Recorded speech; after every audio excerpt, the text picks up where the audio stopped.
ஆராதனை என்பது வாரத்துக்கு ஒரு வாட்டி வந்து இந்த இடத்துல சும்மா அப்படியே ஒரு ஷோ காட்டிட்டு போகிறது ஆராதனை கிடையாது. I don't want you people to be mistaken, because worship is not just a one day event.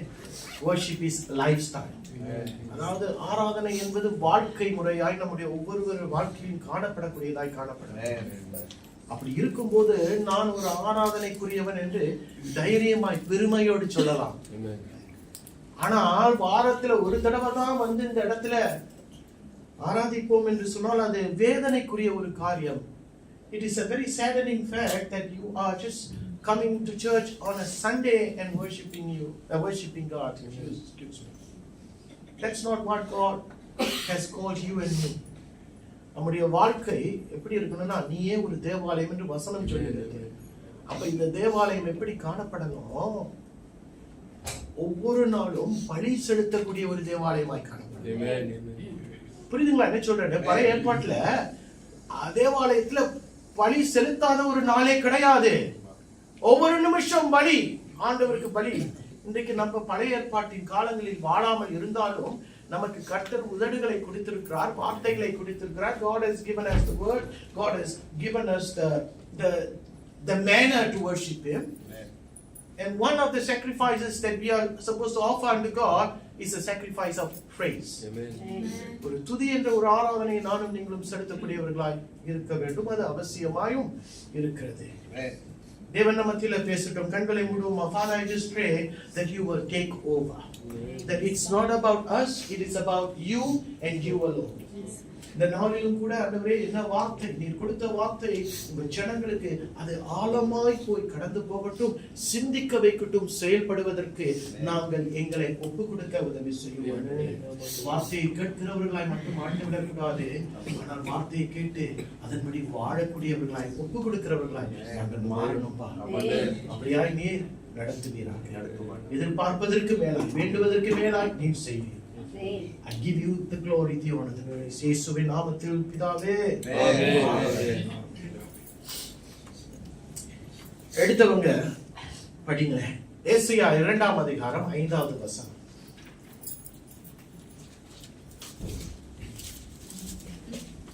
ஏசாயா 2:5. யாக்கோபின் வம்சத்தாரே, கர்த்தரின் வெளிச்சத்திலே நடப்போம் வாருங்கள். ஆங்கிலத்தில் என்ன சொல்லுது? Come, O house of Jacob, let us walk in the light of the Lord, the day of the Lord. Come, O house of Jacob, let us walk in the light of the Lord. யாக்கோபின் வம்சத்தாரே, கர்த்தரின் வெளிச்சத்திலே நடப்போம் வாருங்கள் என்று பார்க்கிறோம். வாருங்கள் என்று சொல்லும் பொழுது what do you figure? How do you figure this out to be? Come. The word come, what do you figure this out to be? A gathering. I would rather put it as an invite. யாரையாச்சும் நம்ம வாங்கன்னு சொன்னா அது வந்து ஒரு வரவேற்பு, அப்படிதானே? இந்த வரவேற்பை தேவனாகிய கர்த்தர் யாரிடத்தில் கொடுக்கிறார் என்று சொன்னால் ஒரு குறிப்பிட்ட ஜனத்துக்கு கொடுக்கிறார். யார் என்று பார்க்கும்போது யாக்கோபின் வம்சத்தார் என்று நாம் பார்க்கிறோம். எதற்கு கூப்பிடுகிறார் என்று சொன்னால் வெளிச்சத்துல நடங்க வாருங்க என்று சொல்லுகிறதை பார்க்கிறோம். Now God is specifically inviting a group of people and he says, come unto me for what? If you may ask him, he says, come so that you can walk in the light that is in me. I mean, if you understand that. வெளிச்சத்துக்குள் வருவதற்கு கர்த்தர் நம்மை அழைக்கிறார். வெளிச்சத்துக்குள் நடக்கணும். மத்திய கிழக்குல இப்ப என்ன நடக்குது என்று அநேகருக்கு தெரியணும். ரைட்டுங்களா? What's happening in the Middle East today? போர் நடந்து கொண்டிருக்கிறது. இந்த போர் நடக்கும்போது பிரச்சனை என்னன்னா, there is so many parties involved. கரெக்ட்டுங்களா? There is so many countries involved and everybody will say that they are right in this war. யாருமே இல்ல இது என்னுடைய பங்கு இல்ல, அப்ப ஏன் நீ இந்த யுத்தம் பண்ற? சும்மா பண்ற. யாராச்சும் சொல்லுவாங்களா? சொல்லவே மாட்டாங்க. அப்ப அவன் யுத்தம் பண்ணுகிற நேரத்தில் அவன் என்ன நினைக்கிறான்னு சொன்னா, நான் இந்த யுத்தத்தில் கலந்து கொண்டு போராடுகிறது எனக்கு சரியாய்ப்படுகிறது. புரியுதுங்களா? Everybody in that war who is involved, they all feel that they have a right because they are right. That's why they are in this war. ஆனால் அந்த இடத்தில் ஒரு சில இருளின் காரியங்கள் நடந்து கொண்டிருக்கிறதை நானும் நீங்களும் மறுக்க முடியாது. இருளின் காரியங்களா? மரணம் என்பது ஒரு இருளின் காரியம். அநேகர் தேவையற்றவர்கள் மரித்து போகிறார்கள். There is death. There is death happening there. There is rebellion. There is terrorist acts happening there. And இப்படிப்பட்ட தீவிரவாத காரியங்கள் வெளிச்சத்தின் காரியங்கள் என்று யாராச்சும் சொல்ல முடியுமா? சொல்ல முடியாது. ஏனென்றால் அது இருளின் காரியங்கள். அப்படிப்பட்ட இருள் எல்லாரையும் சூழ்ந்து கொண்டிருக்கிறது. ஜனங்கள் அவர்கள் செய்கிறது சரி என்று நியாயப்படுத்திக் கொண்டிருக்கிறார்கள். People are saying, they are defending their actions and they are saying what they are doing is correct, is right.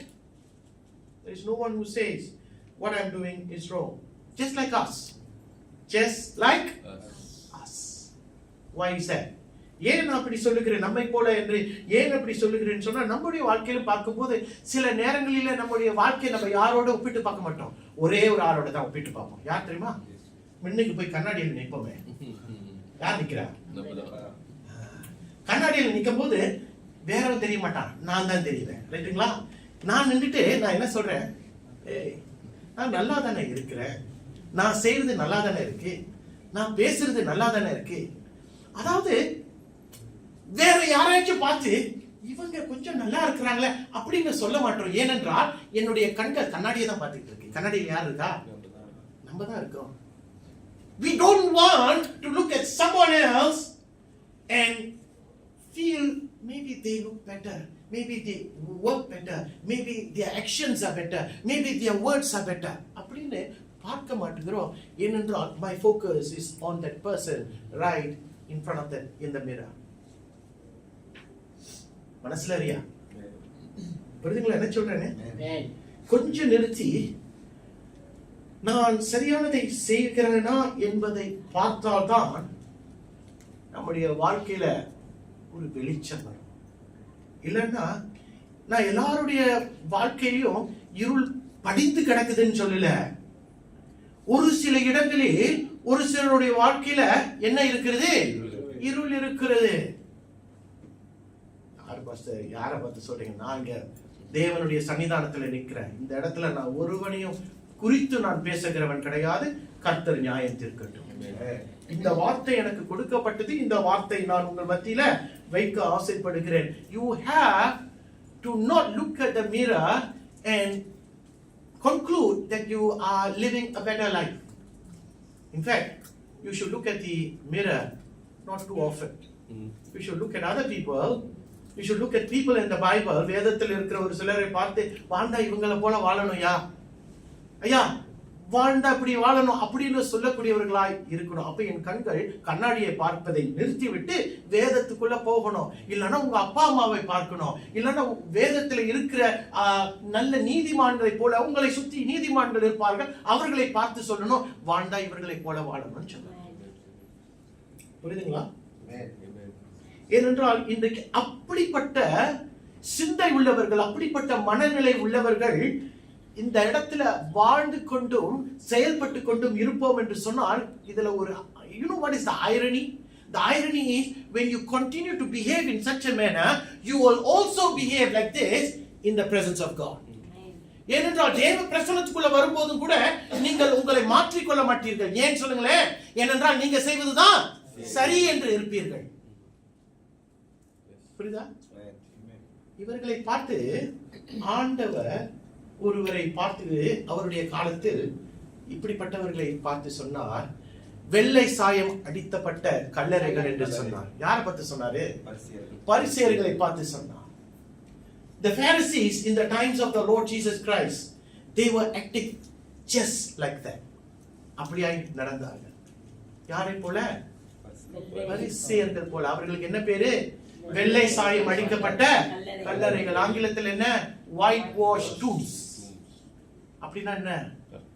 வெளியே பார்க்கும்போது கலர் எப்படி இருக்கு? ஓ நல்லா இருக்கியா அப்படின்னுவா. ஆனா உள்ள போய் பார்த்தாதான் எல்லா அழுகி போன சடலங்கள் உள்ள இருக்கும். பிரியமானவர்களே, ஆனால் ஏசாயா இதை தீர்க்க தரிசனமாய் சொல்லுகிற ஒரு வார்த்தையை தான் உங்களுக்கு முன்பாய் வைக்கிறேன். Isaiah prophetically says a word like this: Come, O house of Jacob, let us walk in the light of the Lord. வெளிச்சத்துக்குள் வருவதற்கு கர்த்தர் இன்றைக்கு யாக்கோப் என்ற சந்ததியை அழைக்கிறார். யார் யாக்கோப்பு? பழைய ஏற்பாடுல யார் யாக்கோப்பின் சந்ததி? தேவனுடைய ஜனங்கள், ரைட்டுங்களா? இஸ்ரவேல் ஜனங்கள். இஸ்ரவேல் ஜனங்கள் என்று சொல்லும் பொழுது தேவனுடைய ஜனங்கள் மட்டும்தான். அப்ப புதிய ஏற்பாட்டுல யாக்கோப்பின் வம்சத்தார் யார்? நம்ம எல்லாரும் சொல்றது போல சபை, ரைட்டுங்களா? சபை. அப்ப சபை என்றால் யார்? இப்பதான் கரெக்டா வரும். புரியுதுங்களா? யாக்கோபின் வம்சத்தாரை when we call on the house of Jacob, we are actually referring it to the church in today's time.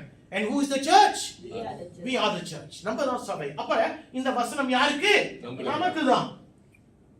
யாக்கோபின் வம்சத்தாரே, வெளிச்சத்துக்குள் நடக்க நான் உங்களை அழைக்கிறேன் என்று கர்த்தர் சொல்லுகிறார். இப்ப தீர்க்க தரிசனமாக சொல்லுகிறார். இந்த வசனத்தை அல்லது இந்த அதிகாரத்தை நீங்க வீட்டுல போய் படிச்சீங்கன்னா, ஒரு நாள் தேசங்கள் எல்லாருமே ஜீவனுள்ள தேவனை நோக்கி ஓடி வருவார்களாம்.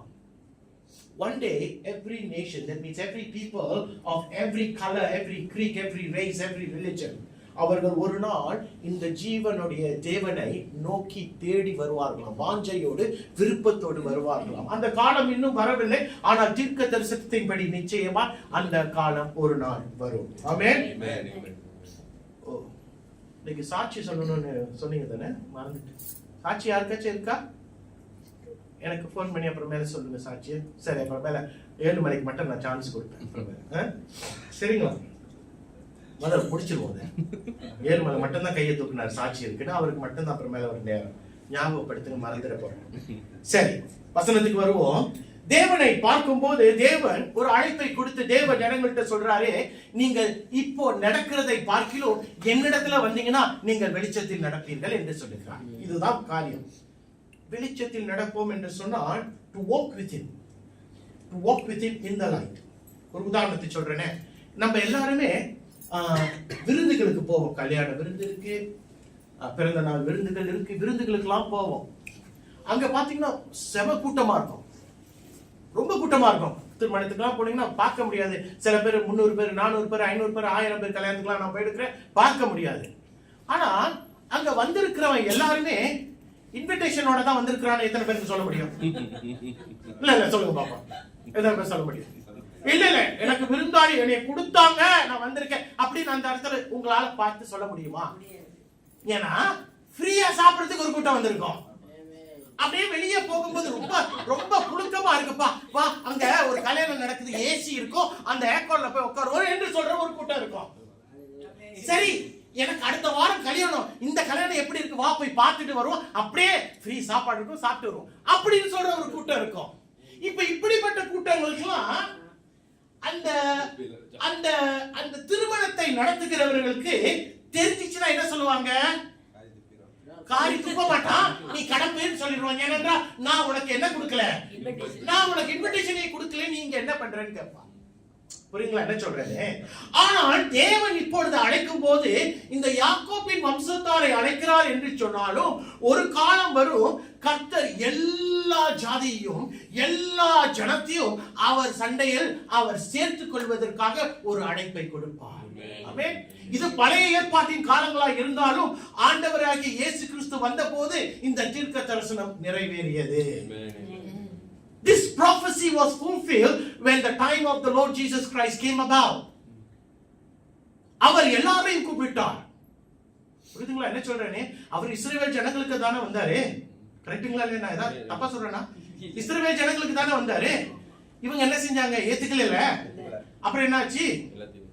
இப்ப பவுல் என்ன சொல்றாரு? நீ ஏத்துக்கல, நான் புறஜாதிகள்கிட்ட போறேன். ஆண்டவர் தடுத்தாரோ? இல்லையே. ஏன்னா ஆண்டவர் தடுத்திருப்பாருன்னு சொன்னால் நானும் நீங்களும் இந்த இடத்துல உட்கார்ந்து இருப்பது வீணான ஒரு காரியம். யூதர்களுக்கு மட்டும் தான் ரட்சிப்பு அப்படின்னு சொல்லியிருந்தா it's a waste of time, you and I sitting down here. So கர்த்தர் இப்ப என்ன சொல்றாரு? எல்லாரையும் அழைக்கிறார், அவருடைய பக்கம் அழைக்கிறார். அதாவது நீ குருடனா இருக்கலாம், ஏழையா இருக்கலாம், கருப்பா இருக்கலாம், சூப்பா இருக்கலாம், நீ பணக்காரனா இருக்கலாம், ஏழையா இருக்கலாம், ஆனா ஆண்டவர் எல்லாரையுமே ஒரு காலத்தில் அழைப்பார். அவருக்கு he doesn't have favorites. அவருக்கு விருப்பப்பட்டவர்களை மட்டும் அழைப்பார் என்று சொல்ல முடியாது. பணக்காரனை அழைத்தார், ஏழையை அழைத்தார், விபச்சாரியை அழைத்தார், வேசித்தனம் பண்றவனை அழைத்தார், இதோ நீதிமான், நான் தான் நீதிமான் என்று ஒரு பரிசேயன் இருக்கிறான், அவர்களையும் அழைத்தார். கர்த்தர் எல்லாரையுமே அவருடைய சன்னதத்துல தான் அழைக்கிறார். பிரச்சனை என்னன்னா, நீ வரப்போறியா வரலையா, அதுதான பிரச்சனை. The invitation is actually open for all, but the question is, are you willing to come? நேற்று ஒரு காரியம் பார்த்து கொண்டிருந்தேன். ரெயின்ஹார்ட் போங்கே அவர்களை குறித்து ஒரு சிலருக்கு தெரியும்.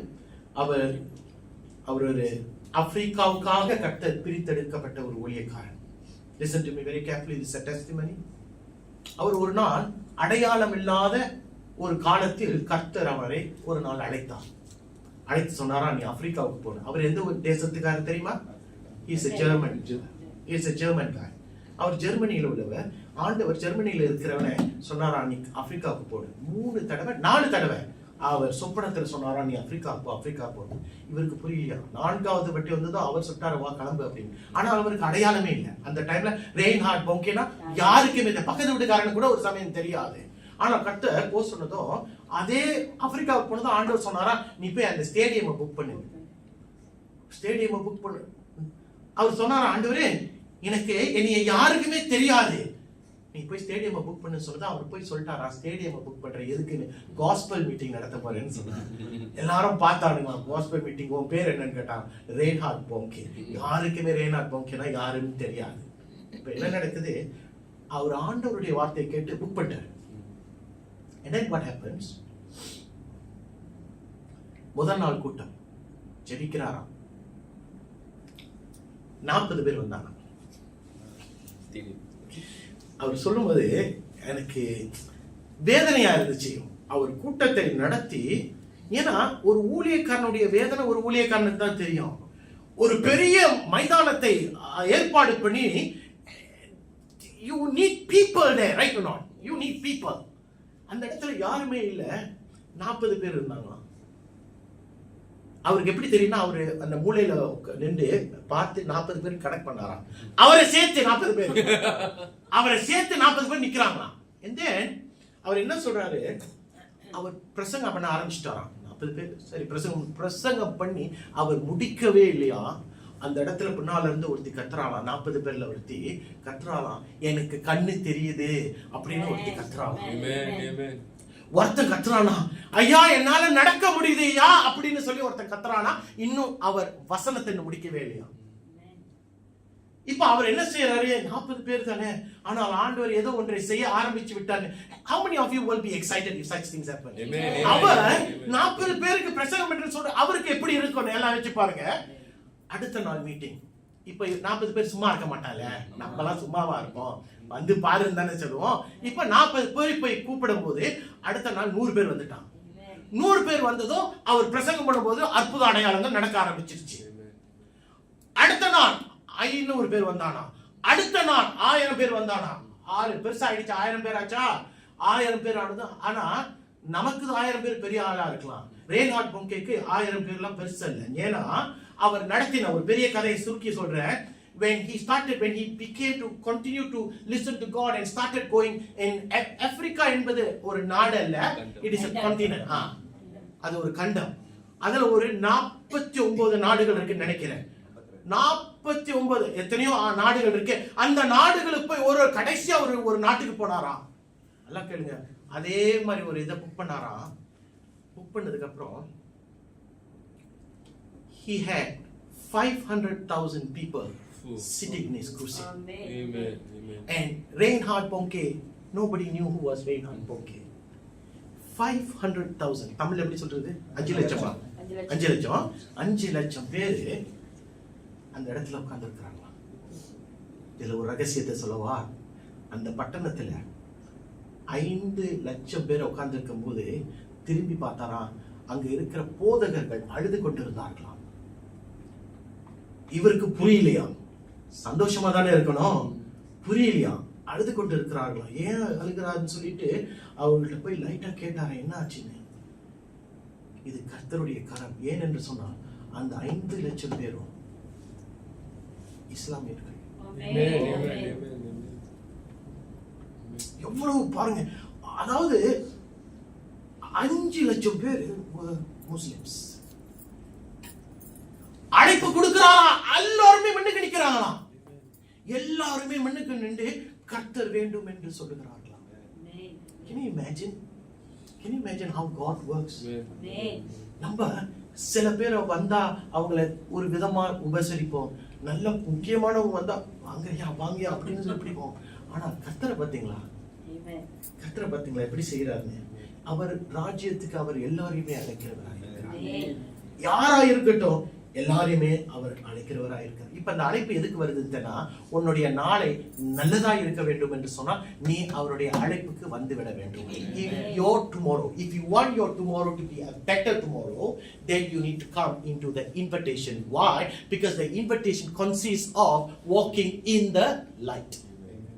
அவருடைய அழைப்பு வரும்போது அவர் வெளிச்சத்தில் நடப்பதற்கு அழைக்கிறபடினால் நானும் நீங்களும் என்ன செய்யணும்னா, அந்த அழைப்புக்கு ஏற்ப அவருடைய சன்னிதானத்துக்குள் வர வேண்டும். நன்மைக்கு ஏதுவான ஒரு மாற்றம் வரும்போது நானும் நீங்களும் முதலாவது முந்திக்க வேண்டும். எத்தனை பேருக்கு புரிகிறது? அல்லேலூயா.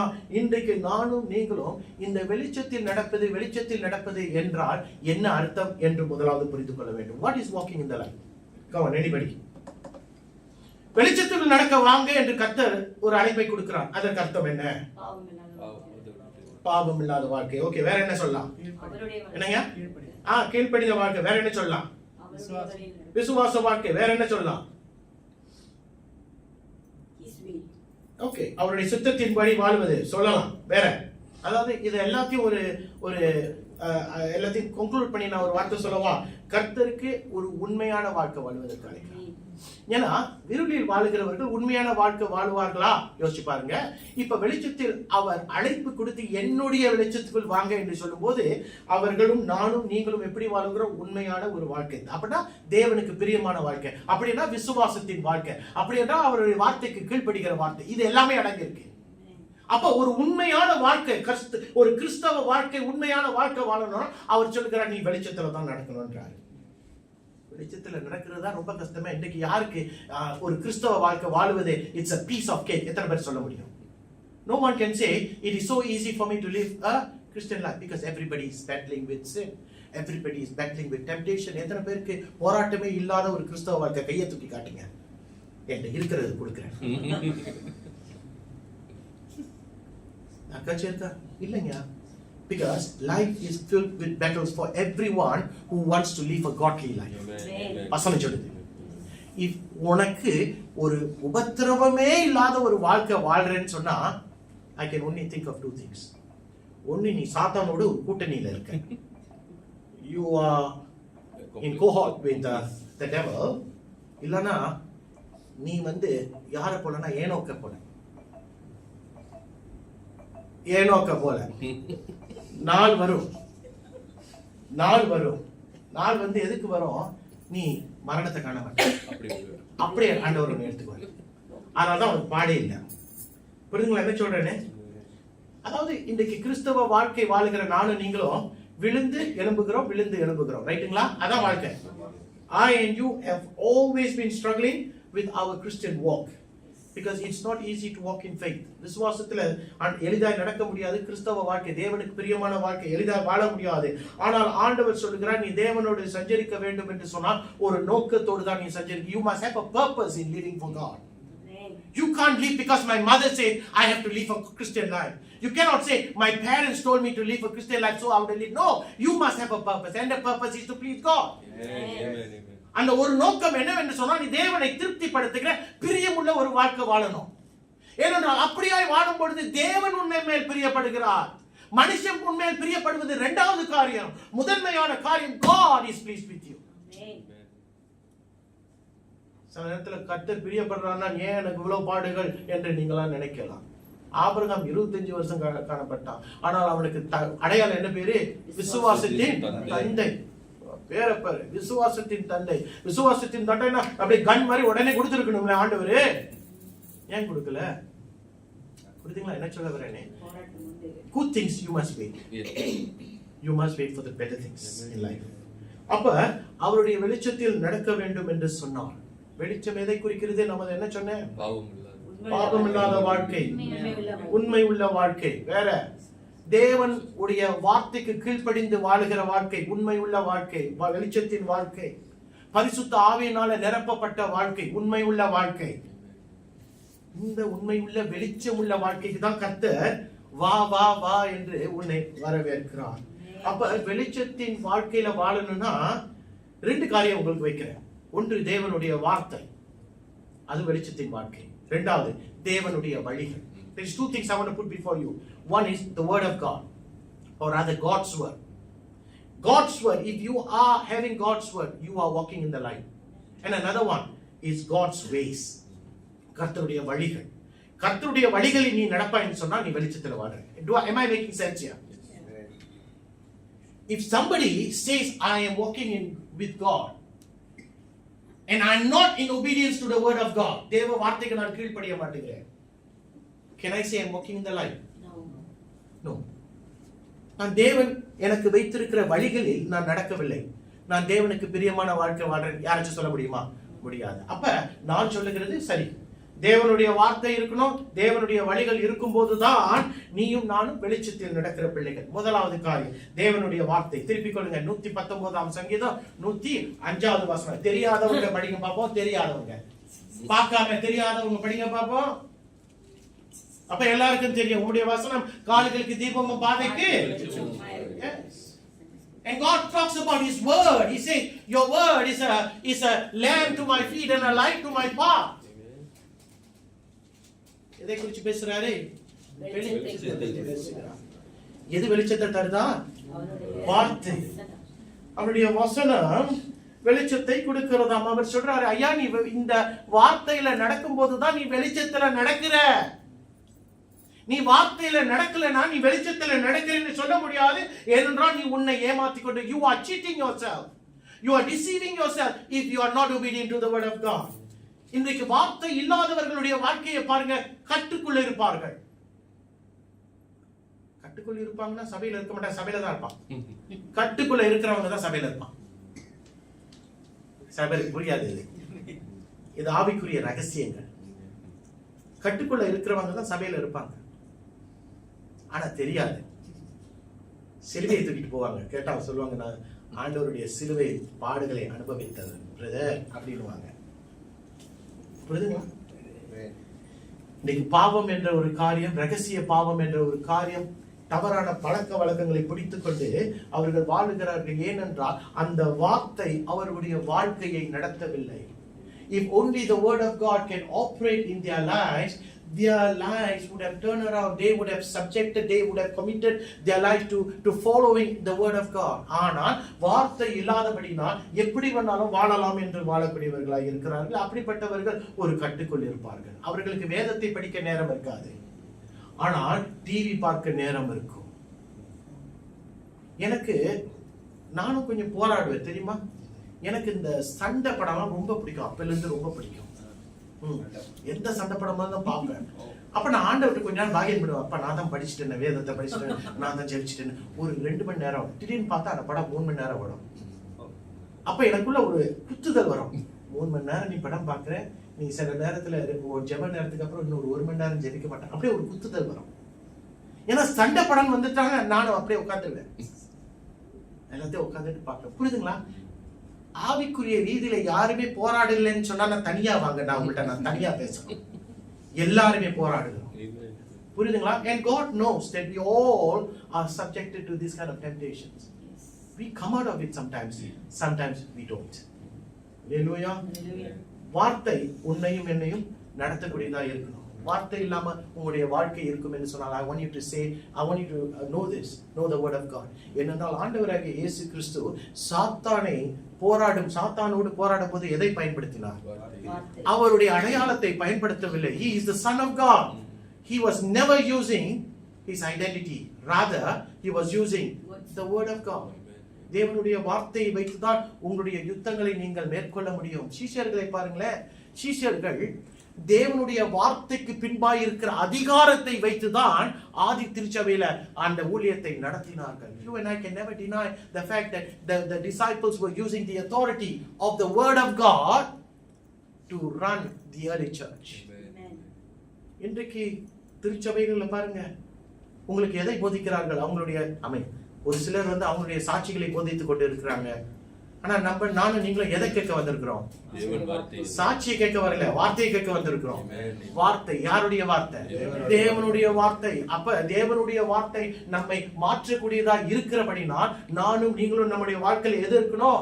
தேவனுடைய வார்த்தை இருக்கணும். வார்த்தை இல்லாதவன் வாழ முடியாதவன். I want to say this again. A man who does not have the word of God is not living a life of light.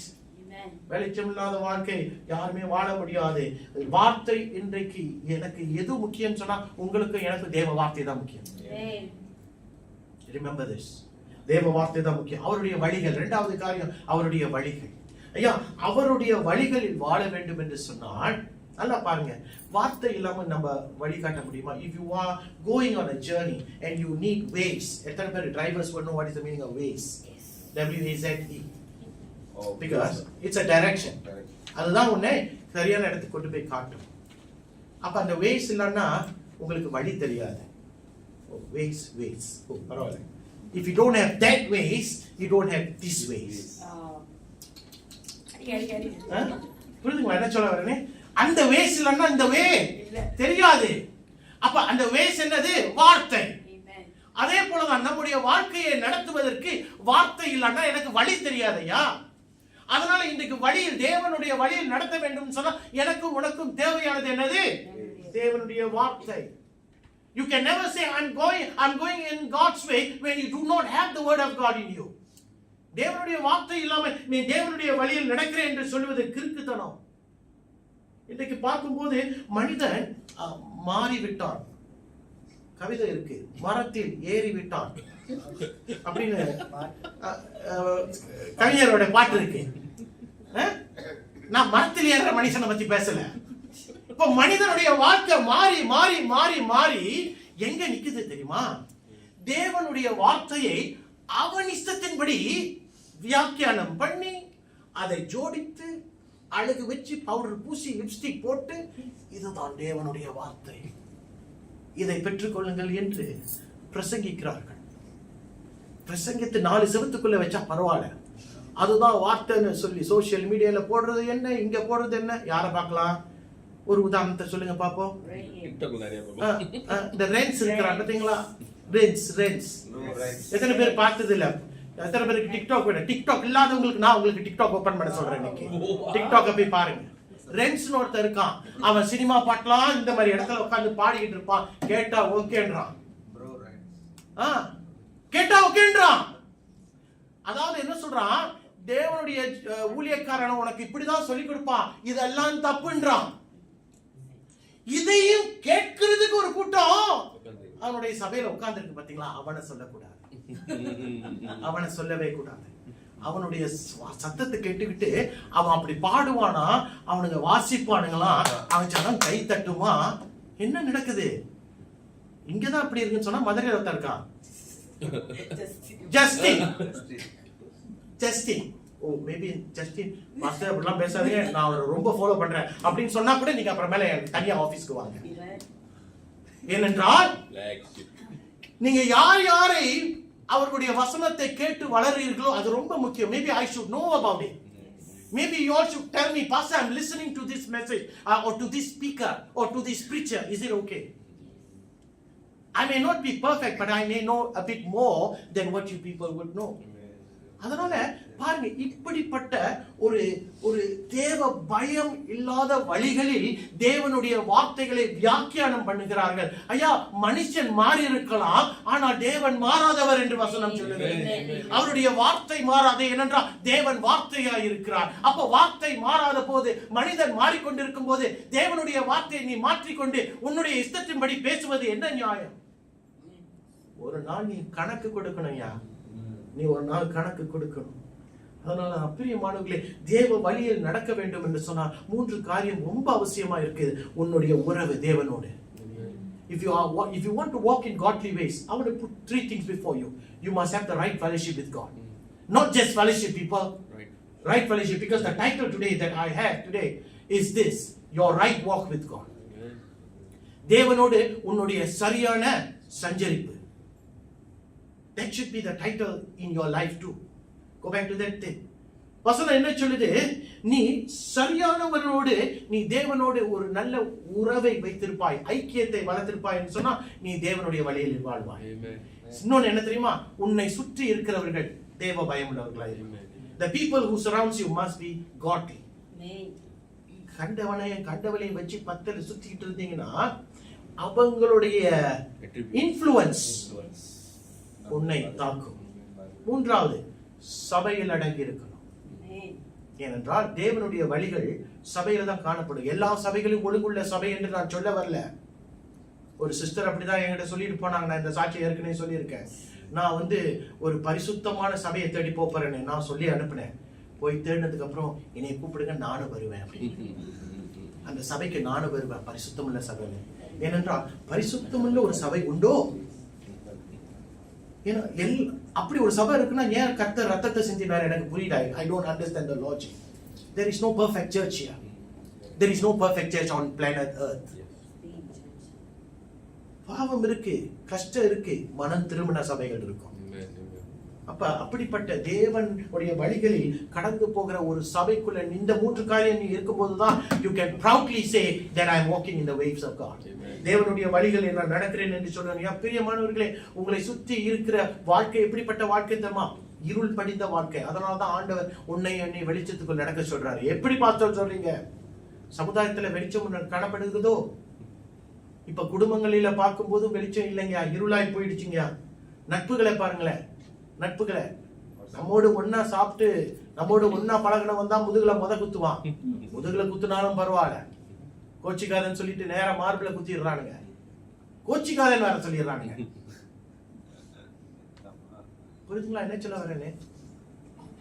இன்னைக்கு வெளியே பார்க்கும் போது இருள் படிந்திருக்கிறது.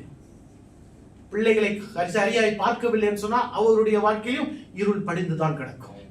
அதனால பிள்ளைகளை தேவனுடைய வழிகளில் நடப்பது பெற்றோருடைய கடமையாய் இருக்கிறது. 1 யோவான் 1 அதிகாரம் 7வது வசனம் என்ன சொல்லுது? அவர் ஒளியில் இருக்கிறது போல நாமும் ஒளியிலே நடந்தால் ஒருவரை ஒருவர் ஐக்கியப்பட்டிருப்போம். அவருடைய குமார் போதும். If you say you walk in the light as he is in the light, then only you will have fellowship with one another. Then only the blood of Jesus, the Son, will purify you from all sin. அப்ப இன்றைக்கு யோவான் ஒரு காரியத்தை உங்களுக்கு ஞாபகப்படுத்துகிறார். என்ன சொல்ற? நீ ஐக்கியப்பட்டிருக்கேன்னு சொல்றது தானே, தேவனுடைய ஐக்கியத்தில் இருக்கிறேன்னு சொல்றது தானே உன் நடையை காத்துக் கொள்றாரு. நீ தேவனுடைய இருக்கிறேன்னு சொன்னா நீ இருள நடக்க முடியாத, இருளின் காரியங்கள் உன் வாழ்க்கையில் காணப்படக்கூடாது. And that's what he is trying to say. If you walk in the light as he is in the light, who is in the light? The Lord Jesus Christ is light. அவர் சொல்ற நீ இருளில வாழ்வேன்னு சொன்னா அது வேற. ஆனா நீ வெளிச்சத்துல வாழ்ற. அப்ப வெளிச்சத்துல வாழ்றவன் அவன் நடையை காத்துக்கொள்ளணும். ஏனென்றால் 1 யோவான் 1 அதிகாரம் 6வது வசனம் இப்படி சொல்லுகிறது, நாம் அவரோடு ஐக்கியப்பட்டவர்கள் என்று சொல்லியும் இருளிலே நடக்கிறவர்களாய் இருந்தால் சத்தியத்தின்படி நடவாமல் ஐயோ பொய் சொல்றிய அப்படின்னு ஆண்டவர் நம்மை அறைந்ததை போல சொல்லுகிறார். If you claim to have fellowship with him yet walk in the darkness, then you become a liar. Liars don't live by the truth. பொய் சொல்லுகிறவர்கள் உண்மையில் வாழ முடியவே முடியாது.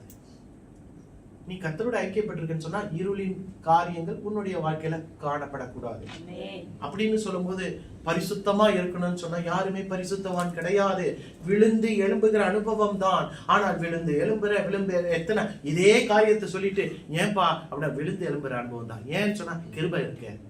பிரியமானவர்களே, கிருபையை அலட்சியப்படுத்துறாங்க. தயவு செய்து சொல்லுகிறேன், don't take God's grace as a license to sin against him.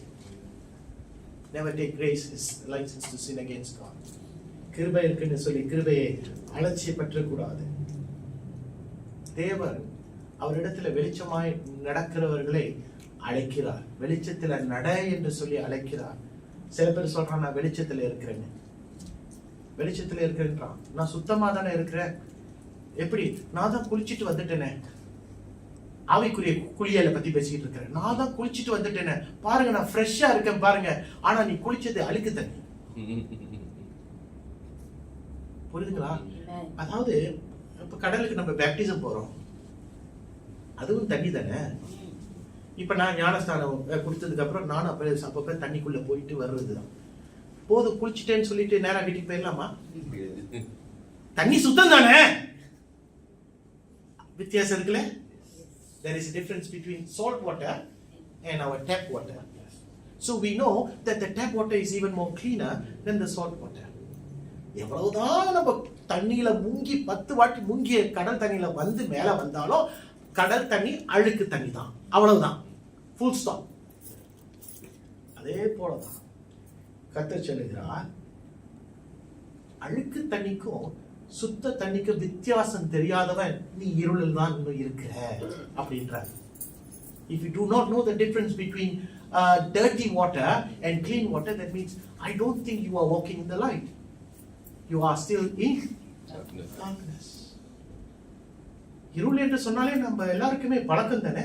ஏனென்றால் எல்லாவற்றுக்கும் காலம் ஒன்று உண்டு என்று சொல்லி இருக்கிறபடியே நம்மளும் ஒரு காலத்தில் எப்படி வாழ்ந்தோம் சொல்லுங்க பாப்போம். கண் போன போக்கில, கால் போன போக்கில, மனம் போன போக்கில, மனிதன் போன பாக்கல. நான் பாட்டை பத்தி பேசல, புரியுதுங்களா? 4 காரியம் இப்படியா நானும் நீங்களும் வாழ்ந்தோம் தானே. அது ஒரு காலம். It was a period where we lived according to the desires of this flesh man.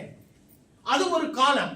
ஆனால் அந்த காலத்தை கடந்து போய் அந்த இருளில் இருந்த எண்ணெயும் உன்னையும் அப்படியே எடுத்து போட்டு ஒரு கழுவி என்னை பண்படுத்தி உன்னை பயன்படுத்தி இன்றைக்கு உன்னை வெளிச்சத்தின் பிள்ளையாய் மாற்றி இருக்கிறார்கள். திருப்பிக் கொள்ளுங்களேன். எபேசியர் 5:8 இன்னும் தெளிவாய் சொல்றேன். முற்காலத்தில் நீங்கள் அந்தகாரமாய் இருந்தீர்கள், இப்பொழுதோ கர்த்தருக்குள் வெளிச்சமாய் இருக்கிறீர்கள், வெளிச்சத்தின் பிள்ளைகளாய் நடந்து கொள்ளுங்கள். ஓகே, ஆங்கிலத்தில் படிங்க பாப்போம். For you were once darkness. For you were once darkness, but now you are light in the Lord. Live as children of God. Okay, now can you all find something fishy about these words? Come, look at it properly. Tamillayum sari, Aangilathilum sari. Is there a spelling error? You were once darkness. Were in darkness. No. Now I'm talking about the words there. அங்க ஏதோ ஒரு வார்த்தை குறைபா இருக்கிற மாதிரி இல்ல? தமிழ்ல English. Sorry? No. In light it says முற்காலத்தில் நீங்கள் அந்தகாரத்தில் இருந்தீர்கள் என்று தானே வரணும். ஆனா வசனம் என்ன சொல்லுது? முற்காலத்தில் நீங்கள் அந்தகாரமாய் இருந்தீர்கள். Meaning God is saying those days you were never in the darkness, you were the darkness. Now that's the catch of this verse. இப்ப சொல்றாரு, இப்பொழுதோ கர்த்தருக்குள் நீங்கள் வெளிச்சத்துக்குள் இருக்கிறீர்கள் என்று சொல்லல. நீதாயா வெளிச்சம், நீதாமா வெளிச்சம் என்று கர்த்தர் சொல்லுகிறார். வித்தியாசம் புரியுதுங்களா? வித்தியாசம் புரியுதுங்களா? ஒரு காலத்துல நீ வாழ்ந்த மோசமானவன், நீ இருள்ல வாழல, நீதான் இருள் என்று கர்த்தர் சொல்றார். இப்ப சொல்றார், அந்த இருள்ல இருந்து நான் உன்னை எடுத்துட்டேன், இனிமேல் நீ வெளிச்சத்துக்குள்ள இல்ல, நீதாயா வெளிச்சம் அப்படின்றார். You understand what I'm saying? இன்றைக்கு நான் எப்படி வாழ்ந்தேனோ கர்த்தர் சொல்ற, இப்ப நீ வேற மாதிரி வாழ்ற. ஒரு காலத்துல இருள்ல வாழ்ந்த, இப்பொழுது நீ வெளிச்சத்தில் வாழ்கிறாய். இன்னும் தெளிவா பாப்போமா? வாங்க, யோவான் 12ஆம் அதிகாரம் 35-36. எப்படி? அதற்கு இயேசு, இன்னும் கொஞ்ச காலம் ஒளி உங்களிடத்தில் இருக்கும், இருளில் நீங்கள் அகப்படாதபடிக்கு ஒளி உங்களோடு இருக்கையில் நடவுங்கள். இருளில் நடக்கிறவன் தான் போகிற இடம் இன்னதென்று அறியான். ஆங்கிலத்துல Then Jesus told them, you are going to have the light just a little while longer. Walk while you have the light, before darkness overtakes you. The man who walks in the dark does not know where he is going. Okay. ஆங்கிலத்துல ஒரு வார்த்தை இருக்கு, all good things comes to an end. All good things comes to an end. ஆண்டவர் சொல்றாரு, நான் தான் வெளிச்சம்னு சொல்லிட்டாரு ஏற்கனவே 8வது அதிகாரத்துல நினைக்கிறேன். நான் தான் உலகத்துக்கு வெளிச்சமா இருக்கிறேன்னு சொல்லிட்டாரு. இப்ப சொல்றாரு, இந்த வெளிச்சம் இருக்கிற வரைக்கும் தான். அதுக்கப்புறம் என்ன ஆகும்? வெளிச்சம் போனதுக்கு அப்புறம் என்ன வந்துடும்? இருள் வந்து விடும். அவர் சொல்றாரு, உங்களுக்கு வெளிச்சம் கொஞ்ச காலம் தான், அதுக்கப்புறம் வெளிச்சம் போயிடும். என்ன வந்துருமா? இருள் வந்துருமா? பிரியமானவர்களே, கிருபையை அலட்சியப்படுத்தாதீர்கள் என்று சொன்னதை போல இந்த வெளிச்சத்தின் வாழ்க்கையை அலட்சியப்படுத்தாதீர்கள். ஏனென்றால் வெளிச்சத்தின் வாழ்க்கைக்கு ஒரு குறுகிய காலம் இருக்கிறது. வெளிச்சம் எப்ப முடியும்? என்னைய பொறுத்த வரைக்கும் it's my own intake, my own take. the rapture. ஏனென்றால் ரகசிய வருகையில யார் எடுத்துக்கொள்ளப்படுவா? சபை எடுத்துக்கொள்ளப்படும். எந்த சபை? கர்த்தருக்குள்ள வெளிச்சத்தில் நடக்கிற சபை. சபைன்னு சொன்னா சும்மா ஆடி அமாவாசைக்கு வர்றவன் எல்லாம் ஏய் வந்தா நான் போயிடுவேல அப்படின்னு சொல்றது இல்ல. ரகசிய வருகை என்று சொல்லும் பொழுது கர்த்தருக்கு மணவாட்டி காத்திருத்ததை போல எந்த சபை காத்திருக்கிறதோ அந்த சபையை கர்த்தர் முதலாவது எடுத்துக்கொள்வார். ஏனென்றால் அந்த ரகசிய வருகையில சபை எடுத்துக்கொள்ளப்பட்ட பின்பு கிருபை அடைக்கப்படும். கிருபை அடைக்கப்பட்ட பின்பு 7 வருஷம் உபத்திரவ காலம். 7 வருஷம் உபத்திரவ காலத்துக்கு அப்புறம் இன்னொரு 7 வருஷம் மகா உபத்திரவ காலம். இதெல்லாம் பயங்கரமான காரியங்கள். இதெல்லாம் பயங்கரமான. அப்போ ஒரு நாள் வெளிச்சம் போயிடும் சொன்னல. உபத்திரவ காலத்திலயும் மகா உபத்திரவ காலத்திலயும் ஆவிக்குரிய வெளிச்சத்தை நீ எங்க பார்க்க போற? எங்க எப்படி பார்ப்ப? உன்னுடைய தலையில என்ன நம்பர் போடுவாங்களாம்? 666 போடுவாங்களாம். இப்ப போடலன்னா என்ன செய்வ? உன்னால ஒண்ணுமே செய்ய முடியாது. You will never be able to do anything. உன்னே அப்படிதான். ஆண்டவராகிய இயேசு கிறிஸ்துவை மறுதலிக்கிறாயா என்று கேட்பார்கள். என்ன செய்வ? ஊருடன் உற்றுவாள். யாரும் பார்க்கல, ஒரு 6 போட்டுருவோமே அப்படின்னு இருக்க போறீங்களா? அது தற்காலிகம் தான். ஏனென்றால் ரகசிய வருகையில எல்லாம் முடிஞ்சிருச்சு சொல்ல முடியாதுல. அதுக்கப்புறம் என்ன இருக்கு? இரண்டாவது கர்த்தருடைய வருகை இருக்கிறது. அந்த இரண்டாவது கர்த்தருடைய வருகையில நம்ம எல்லாருமே தேவ சமூகத்துல நிற்போமா? அவருடைய கிருபாசன தண்டையில நிற்போமா? அவர் எப்படி பிரிப்பாராம்? வெள்ளை ஆடுகளை ஒரு பக்கமும் செம்பரி ஆடுகளை ஒரு பக்கமும் பிரிப்பாராம். செம்பரி ஆடுகள் யாரு? கர்த்தருடைய ஒளியில் நடந்தவர்கள். வெள்ளை ஆடுகள் யாரு? தேவனுடைய ஒளியில் நடக்காதவர்கள், தேவனுடைய வார்த்தை இல்லாதவர்கள். அல்ல கவனிங்க. அந்த இடத்துல போய் நீங்கள் வாதாட முடியாது. ஆண்டவரே நான் தான் பிரீச் பண்ணேன், ஆண்டவரே நான் தான் போய் வர்ஷிப்லாம் நல்லா செய்வேன், நான் தான் இந்த ஊருக்கு அந்த ஊருக்குலாம் போய் செஞ்சேனே, ஆண்டவரே ஒரு சான்ஸ் கிடைக்குமா? பேசவே முடியாது. பேசவே இடம் இல்ல. வேதத்துல பாருங்க. There is no room for what? Rebuttal. Not rebuttal. The word is negotiation. Can I negotiate? किसके बोले कसी का அப்படிலாம் கேட்கவே முடியாது. என்ன சொல்வாரு? உன்னை யாரே எனக்கு தெரியாது, நீ கிளம்பி போ அப்படின்றாரு. புரியுதுங்களா? இப்ப இன்டர்வியூக்குலாம் வந்தா கொஞ்ச நேரம் உட்கார வச்சு பேசுறான். அந்த இன்டர்வியூல அப்படி நிட்டு அப்படின்னு காட்டிடுவாரு போல. அப்படின்னா ஓகே நீ மேல போ, எப்படின்னா இப்படி கீழே போறதான் முடிஞ்சிருச்சு, அவ்வளவுதான். மூக்க தொங்க போட்டுட்டு கீழே போக வேண்டியதுதான். எத்தனை நாளைக்கு? நிரந்தரமா. It's a very frightening situation, people. For who? For people who do not walk in the light. அப்ப வெளிச்சம் எனக்கு உங்களுக்கும் எவ்வளவு முக்கியம். கடைசி நாட்களில் வாழுகிறோம் ஐயா. இன்றைக்கு வெளிச்சத்தின் காலங்களில் இருக்கிறோம். இந்த வெளிச்சத்தின் காலங்களில் நாம் நம்மை சோதித்து ஆராய்ந்து பார்த்து இருளின் காரியங்கள் நம்முடைய வாழ்க்கையில எது இருக்கோ அதை விட்டு விலகி விடுவோம். ஆதியாகமம் 5:24 எனக்கு இந்த நபரை ரொம்ப பிடிக்கும். Genesis 5:24 என்ன சொல்லுது? கொஞ்ச நேரம் நில்லுங்க. குளோரியா ஏனோக்கு தேவனோடே சஞ்சரித்துக் கொண்டிருக்கையில் காணாமல் படுபோனான். தேவன் அவனை எடுத்துக்கொண்டார். காணப்படாமல் போனான். அப்புறம் தேவன் அவனை Enoch walked with God, then he was no more. Why? Because God took him away. Why did God take him away? So close. உண்மை உள்ளவன். Enoch walked with God. Can you use the word walk? Can you see the word walked with God? Walking with God is not walking down the park or walking along the seaside. காற்று வாங்க போனேன், ஒரு கவிதை வாங்கி வந்தேன் என்று சொல்லுவதற்காக நடப்பது அல்ல. இது என்னவென்று சொன்னால் இது அதை பார்க்கிலும் மேலானது. தேவனோடு சஞ்சரிப்பது என்று சொன்னால் தேவனோடு நடப்பது. You walk with God, and that's what he did. அவனை பார்த்தீங்கன்னா அவனுடைய உண்மையின் நிமித்தம் கர்த்தர் அவனுக்கு மரணத்தின் சம்பவத்தை கொடுக்கவில்லை. மாறாக அவனை கன்னிமை பொழுதை எடுத்துக்கொண்டு போனார். பைபிள் டெஸ்ட் போமா 2 பேர் மரணத்தை சந்திக்காதவன் யாரு? எலியாவும். சரி, ஓகே. உண்மை உள்ளவனுக்கு கர்த்தர் அவனுக்கு நீதி செய்கிறவராய் இருக்கிறார். துணை நிற்கிறவராய் இருக்கிறார். எந்த சூழ்நிலையிலும் அவருடைய கரம் அவனை தாங்கி தூக்கி விடுகிறதா இருக்கிறது. நானும் நீங்களும் இன்றைக்கு எங்க நிக்கிறோம் தெரியுமா? சொல்லி முடிக்க போகிறேன். வாங்க திருப்பிக் கொள்ளுங்க. சங்கீதம் 89:15 வசனம். Psalms 89 verse 15. கம்பீர சத்தத்தை அறியும் ஜனங்கள். என்னது? கம்பீர சத்தத்தை அறியும் ஜனங்கள் பாக்கியம் உள்ளவர்கள். கர்த்தாவே கர்த்தாவே அவர்கள் உம்முடைய முகத்தின் வெளிச்சத்தில் நடப்பார்கள். ஆங்கிலத்துல பாருங்களேன், இன்னும் அழகா இருக்கும். என்ன போட்டிருக்கு? Blessed are those who have learned to acclaim you, who walked in the light of your presence, O Lord. Okay, maybe some of you may not know the word acclaim. Is there any other versions? I know the version, but I want somebody to look at the Bible. 15. Happy are those who hear the joyful call of worship. Here. Okay, any other version?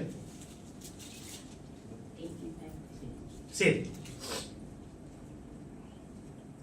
The word, most of the Bible versions will use the word, no. No. Blessed are the people who know the festal shout. The knowing. Because I want to put it this way, when you know somebody, you will be able to recognize somebody. Am I right? If you know something, you will be able to recognize this thing. You come all the way to the 8th floor, you know where New Hope Family Church is. And when you walk this side, you will be able to recognize the church. Making sense? Yes. Okay.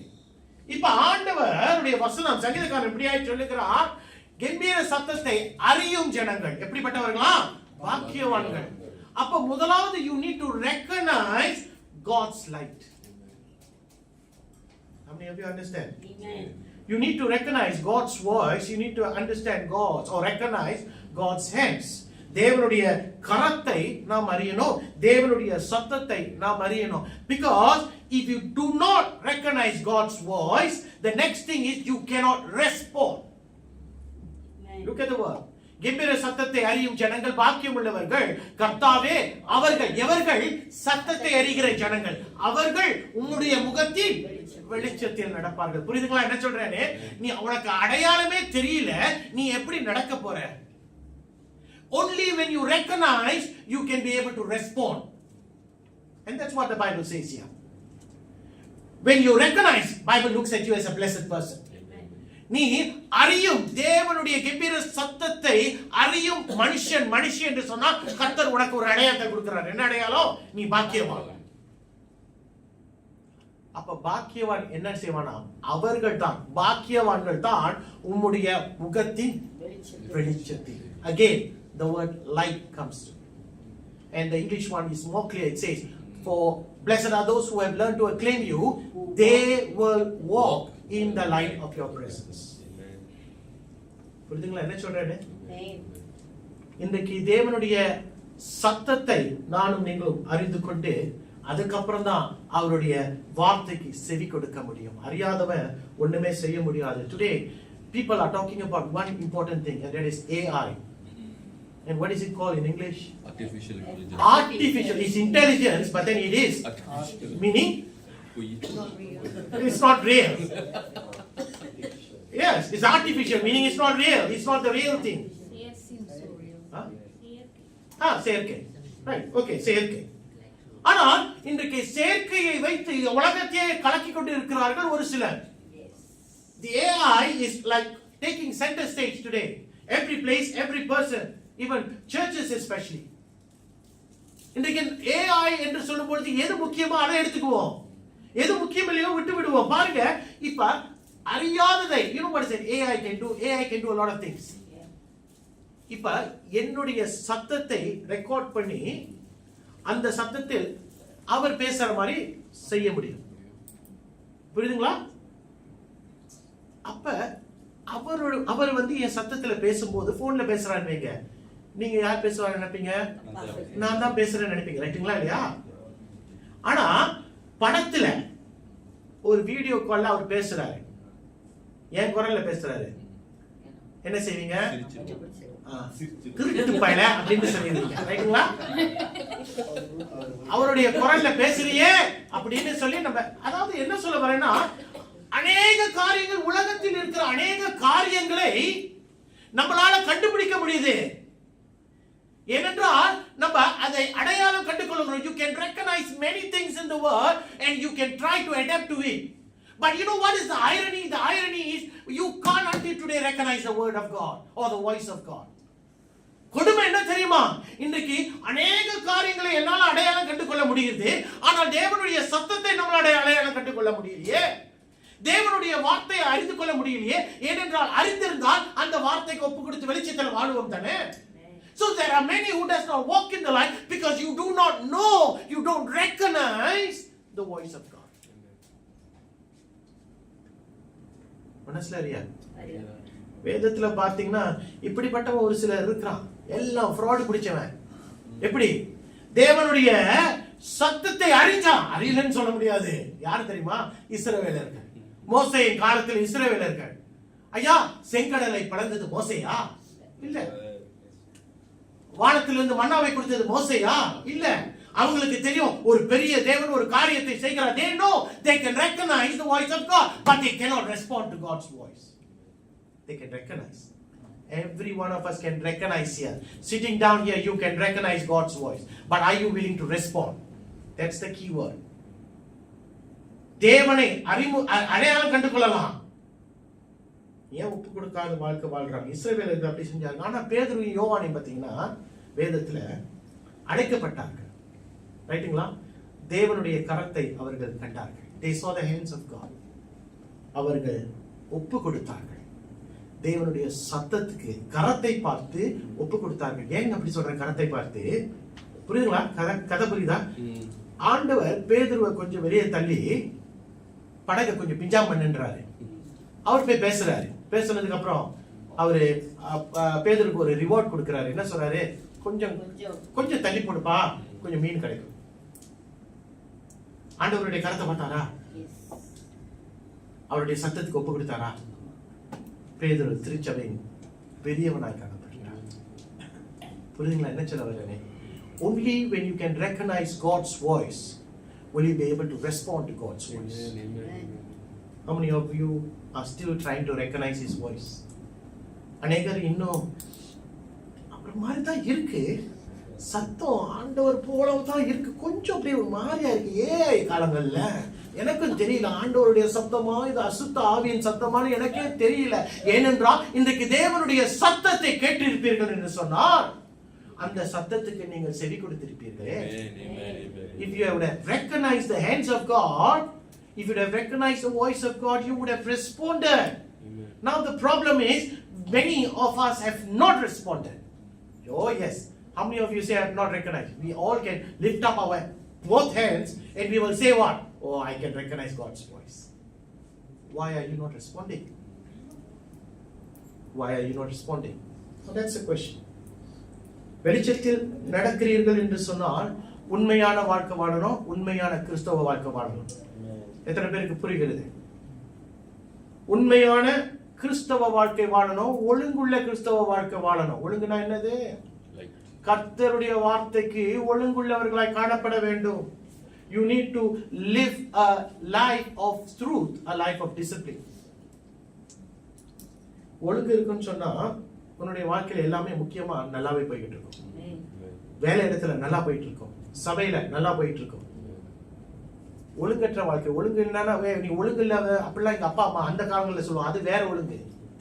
இது வேதத்தின் அடிப்படையில ஒழுங்கு. அப்படின்னா கர்த்தர் எதிர்பார்க்கிற வண்ணமாய் வாழுகிறது தான் ஒரு ஒழுங்கான வாழ்க்கை. அந்த ஒழுங்குள்ள வாழ்க்கை வாழலைன்னா இன்றைக்கு நமக்கு கொஞ்சம் கோளாறு இருக்கும். நம்முடைய வாழ்க்கையில கோளாறு எத்தனை பேருக்கு இருக்கு? யாருமே கை தூக்க மாட்டாங்க. அதுதான் நம்மளுடைய ஸ்பெஷாலிட்டி. நம்முடைய வாழ்க்கையில் ஒரு சிலர் கோளாறு இருக்கு. ஏன்னா நம்ம ஒரு ஒழுங்கான வாழ்க்கை, ஒழுங்குள்ள வாழ்க்கை வாழ மாட்டோம். இன்னொன்னு என்னன்னா தேவனுடைய வார்த்தையை அறிந்திருக்கிறவங்க கையை தூக்கி காட்டுங்க பார்ப்போம். நான் தேவனுடைய வார்த்தையை அறிஞ்சிருக்கிறேன். எல்லாருமே கையை தூக்குவோம். ஆனா எத்தனை பேர் அந்த தேவ வார்த்தைக்கு கீழ்படிக்கணும்னு சொன்னா எல்லா கையும் மேல போகாது. எல்லாத்துக்கும் கீழ்படிந்து இருக்கிறீங்களா? கர்த்தர் உங்களை ஆசீர்வதிக்கட்டும். எல்லா வார்த்தையிலும் கீழ்படிஞ்சிருக்கிறீங்களா? எல்லாத்துக்கும் கீழ்படிஞ்சிருக்கிறீங்களா? இல்லைன்னா கீழ்படிக்கிறதுக்கு பிரயாசப்படுறீங்களா? எல்லாத்துக்கும் கீழ்படியலாம். கையை தூக்கின 2 பேருக்கு ரொம்ப நன்றி. ஆனா எல்லாத்துக்கும் கீழ்படியலாம். There's a catch behind this thing. எல்லாத்துக்கும் கீழ்படியலாம். அறியாமல் சில நேரங்களில் ஒரு சில காரியங்களை செஞ்சிருவோம். அதனால தான் சொல்றேன் எல்லாத்துக்கும் கீழ்படியலாம். உன்னுடைய வாழ்க்கை எப்படி இருக்கணும் தெரியுமா? தேவனுக்கு முன்பாய் ஒரு திறந்த ஒரு புஸ்தகத்தை போல இருக்கணும். தேவனுக்கு முன்பாக மட்டும்தானா? மத்திய 5 மனிதனுக்கு முன்பாகவும் உன்னுடைய கிரியைகளை பார்த்து தேவனை மகிமைப்படுத்துவார்கள் என்று ஆண்டவராகிய இயேசு கிறிஸ்து சொன்ன வார்த்தையை மறந்துவிட வேண்டாம். புரியுதுங்களா என்ன சொல்றேன்னு? அப்போ உன்னுடைய வாழ்க்கை ஒரு சாட்சி உள்ள வாழ்க்கையா இருக்கணும். யாருக்கு முன்பாக? தேவனுக்கு முன்பாகவும் மனுஷனுக்கு முன்பாக இருக்கணும். சாட்சி உள்ள வாழ்க்கைனா உன்னுடைய பேச்சு, உன்னுடைய நடைமுறை. குறிப்பாய் திருப்பிக் கொள்ளுங்க. The book of Ecclesiastes. I don't think you have the slide. The book of Ecclesiastes, chapter 5, verse 1. Ecclesiastes என்ன தமிழ்ல? பிரசங்கியா? பிரசங்கியா? Chapter 5. Ecclesiastes 5:1. Guard your steps Prasangi, when right. you go to the house of God. ஐயா நீங்க என்ன உங்களுக்கு சொந்தமா படிச்சிருக்கீங்களோ? Guard your steps when Guard your steps when you go to the house of God. போதும். நீ தேவாலயத்துக்கு போகும்போது என்னவா? உன் நடையை காத்துக்கொள். எங்க போகும்போது சொல்றாரு? ஐயா, walking in the light with God is not a walk down the park. It's a very frightening word here. பிரசங்கி நமக்கு ஒரு எச்சரிக்கையை கொடுக்கிறார். நீ தேவாலயத்துக்கு போகும்போது உன் நடையை காத்துக்கொள். மூடர் பலியிடுவதை போல நீ பலியிடுவதை பார்க்கிலும் செவி கொடு. செவி கொடுக்க சேர்வதே நலமான காரியம். People, when you go to the house of God, be careful of who you are and how you act. அதனால பாவிகள் உள்ள வர முடியாது. நான் அப்படிலாம் சொல்லவே மாட்டேன். ஏன்னா பாவிகள் இல்லைன்னா எந்த சபையும் நிரம்பியே இருக்காது. பாவிகள் மனம் திரும்பி அல்லது முயற்சி செய்து சபைக்கு வரணும். அதை தான் இந்த வசனம் சொல்லுது. நீ தேவாலயத்துக்கு வரும்போது உன் நடையை காத்துக்கொள். இன்னொன்னு என்ன தெரியுமா? கிறிஸ்துவுடைய குணாதிசயம் உன்னிடத்துல காணப்பட வேண்டும். நீ வெளிச்சத்துல நடப்பாய் என்று சொன்னான். If you say you walk in the light of God, then you need to have Christ character in you. Christ character என்ன தெரியுமா? A to Z. இல்ல A நான் எடுத்துக்கிறேன், B விட்டுறேன், C கொஞ்சம் எடுத்துக்கிறேன், D ஃபுல்லா வேணாம். பேரம் பேசுறது இல்ல தேவனுடைய வார்த்தை. எல்லாத்துக்கும் கீழ்ப்படியணும்னா எல்லாத்துக்கும் கீழ்ப்படியணும். ஏன்னா சாட்சி உள்ள வாழ்க்கை என்ன தெரியுமா? சாட்சி உள்ள வாழ்க்கை தேவன் பிரியப்படுகிற வாழ்க்கை மட்டும் இல்ல, ஜனங்கள் பிரியப்படணும்ல. ஜனங்கள் நம்ம பார்த்து பிரியப்பட்டு சொல்லணும், ஐயா அவனுடைய வாழ்க்கையில இவனுடைய வாழ்க்கையில ஒரு மாற்றம் இருக்குயா. people must be able to say, I see a change in this person's character or this person's life. Do people say about that to you or about you?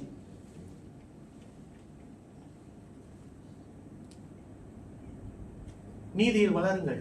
வெளிச்சத்துல நடக்கிறேன்னு சொன்னீங்கன்னா நீதி உள்ள வாழ்க்கை வாழணும். அப்படின்னா நேத்து வாழ்ந்த வாழ்க்கை இன்னைக்கு உன் வாழ்க்கையில காணப்படக்கூடாது. நேத்து வாழ்ந்த வாழ்க்கை 2024-25 வாழ்ந்த வாழ்க்கைய நீ 2026 காட்டக்கூடாது. Why? Because that simply means you are going back to your old life. You are going back to a life of darkness. But here God is telling you, come to walk in the light. கர்த்தருடைய அழைப்பு. Go back to Isaiah 2 verse 5. கிம்பீர சத்தத்தை யாக்கோபின் வம்சத்தாரே கர்த்தரின் வெளிச்சத்தில நடப்போம் வாருங்கள். The invite is extended even today. அந்த அழைப்பு இன்றைக்கும் உங்கள் மத்தியில கர்த்தர் கொடுக்கிறார். இன்றைக்கு எந்தெந்த பகுதிகள் உங்களுடைய வாழ்க்கை முழுமை என்று சொல்லல, எந்தெந்த பகுதிகளில உங்களுடைய வாழ்க்கை இருள் படிந்து கிடக்குதோ அந்தந்த இருளின் வாழ்க்கையின் பகுதிகளில் கர்த்தர் சொல்றாரு, நான் உனக்கு வெளிச்சத்தை கொடுக்க தயாரா இருக்கேன். உன்னுடைய பேச்சில, உன்னுடைய செயல்ல, உன்னுடைய ஊழியத்துல